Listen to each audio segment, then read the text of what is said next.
السلام عليكم ورحمة الله وبركاته. نحمده ونصلي على رسوله الكريم. أما بعد، فأعوذ بالله من الشيطان الرجيم. بسم الله الرحمن الرحيم.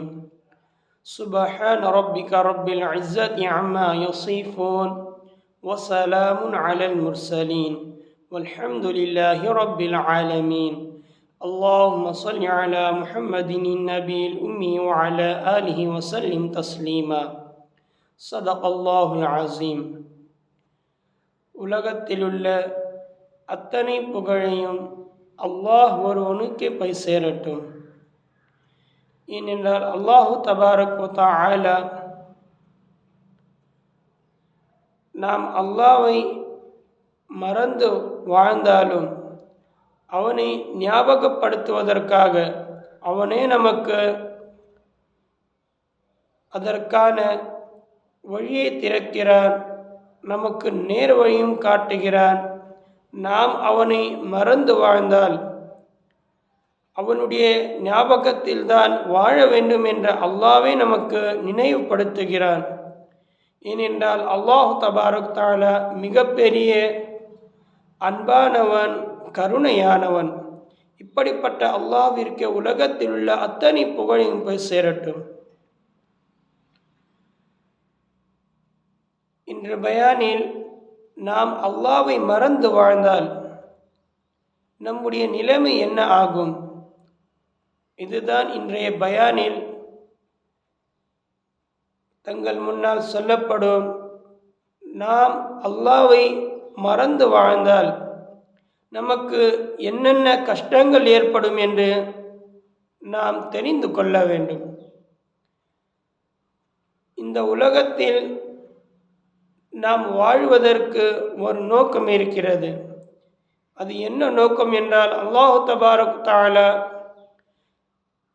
நமக்கு கொடுத்த இந்த ஈமானை அதனை பாதுகாத்து அதை நாளை கியாமத் நாளில் அது முழுமையாக அல்லாஹ்விடம், யா அல்லாஹ், நீ கொடுத்த இந்த ஈமானை நான் பாதுகாத்து இந்த ஈமானோடு வாழ்ந்தேன் என்று அல்லாஹ்வின் முன்னால் நான் காண்பிக்க வேண்டும்.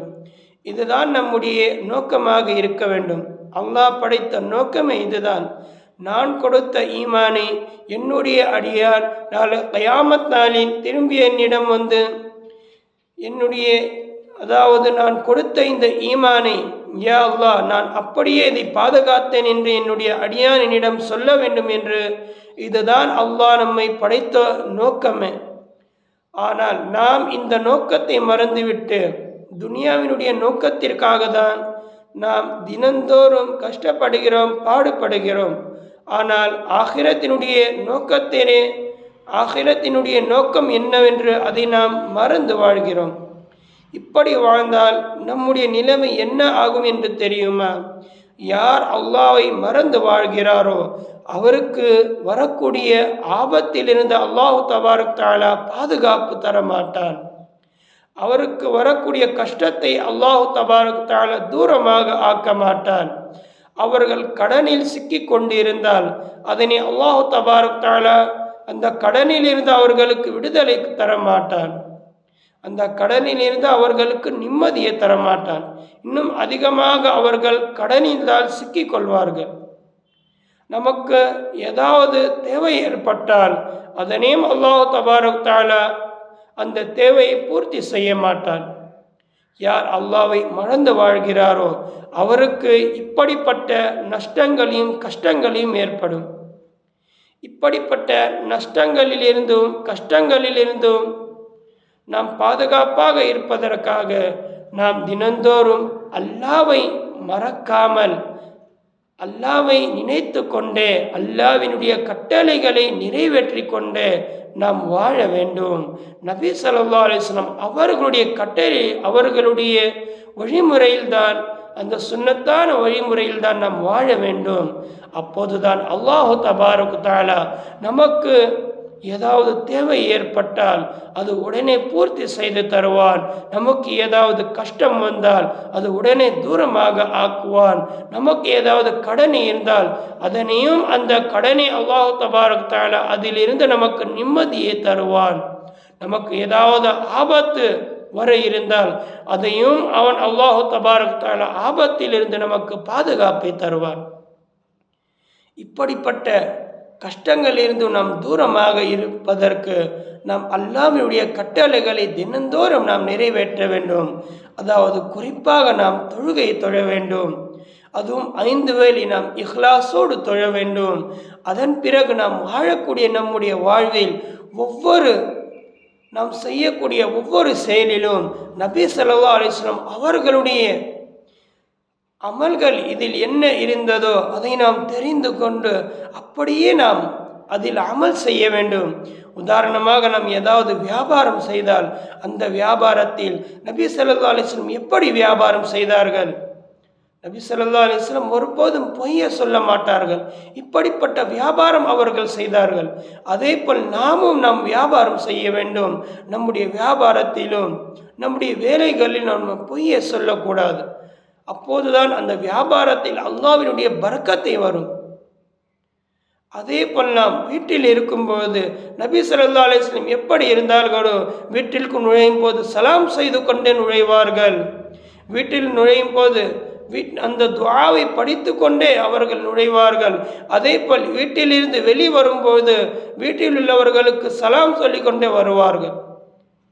இப்படிப்பட்ட அமல்களை நாமும் செய்ய வேண்டும். நபி ஸல்லல்லாஹு அலைஹி வஸல்லம் உணவு சாப்பிட்டால் அவர்கள் துஆவை சொன்ன பிறகுதான் உணவை சாப்பிடுவார்கள். அவர்கள் உணவு சாப்பிட்டால் தஸ்தர்கான் போட்டுத்தான் அவர்கள் உணவு சாப்பிடுவார்கள்.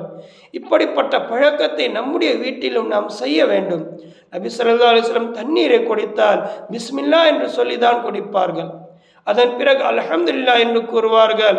அதன் பிறகு துஆவையும் இருக்கிறது, அந்த துஆவையும் படிப்பார்கள். நபி ஸல்லல்லாஹு அலைஹி வஸல்லம் தண்ணீரை சாப்பிட்டால் அவர்கள் உட்கார்ந்து தான் சாப்பிடுவார்கள். நாம் எப்பாவது அவசரத்தில் நின்று சாப்பிடுகிறோம். ஆனால் நாம் குறிப்பாக நாம் உட்கார்ந்து தான் தண்ணீரை குடிக்க வேண்டும். அதுவும் தண்ணீரை பார்த்துதான் அதை குடிக்க வேண்டும். ஏனென்றால் நபி ஸல்லல்லாஹு அலைஹி வஸல்லம் அவர்களுடைய சுன்னத்தாக இருக்கிறது. அதே போல் தண்ணீரை குடிக்கும்போது நம்முடைய தலையில், அதாவது பெண்கள் இருந்தால் தலையில் துணியை இருக்க வேண்டும், ஆண்கள் இருந்தால் தொப்பியை போட்டுவிட்டு அந்த தண்ணீரை குடியுங்கள். நபி ஸல்லல்லாஹு அலைஹி வஸல்லம் என்னென்ன சுன்னத்து இருக்கிறதோ அத்தனை சுன்னத்தோடு அதை குடியுங்கள். இதே போல்தான் நம்முடைய வாழ்விலும் அத்தனை சுன்னத்துகளையும் நபி ஸல்லல்லாஹு அலைஹி வஸல்லம் எப்படி செய்தார்களோ அதே போல் நாமும் செய்தால் அல்லாஹ்வினுடைய அத்தனை உதவிகளும் நமக்கும் வரும். நமக்கு எல்லா கஷ்டங்களில் இருந்து பாதுகாப்பும் கிடைக்கும். நமக்கு தேவை ஏதாவது ஏற்பட்டால் அல்லாஹ் தபாரக் தஆலா அது உடனே பூர்த்தி செய்து தருவான். அமல் செய்யலாமா இன்ஷா அல்லாஹ். அல்லாஹ் தபாரக் தஆலா நம் எல்லோரையும் கேட்டதோட அதிகமாக அமல் செய்வதற்கு அல்லாஹ் தௌஃபீக் செய்வானாக. ஆமீன். வ ஆகிரு தஅவானா அல்ஹம்துலில்லாஹி ரப்பில் ஆலமீன். அஸ்ஸலாமு அலைக்கும் வ ரஹ்மத்துல்லாஹி வ பரகாத்துஹு.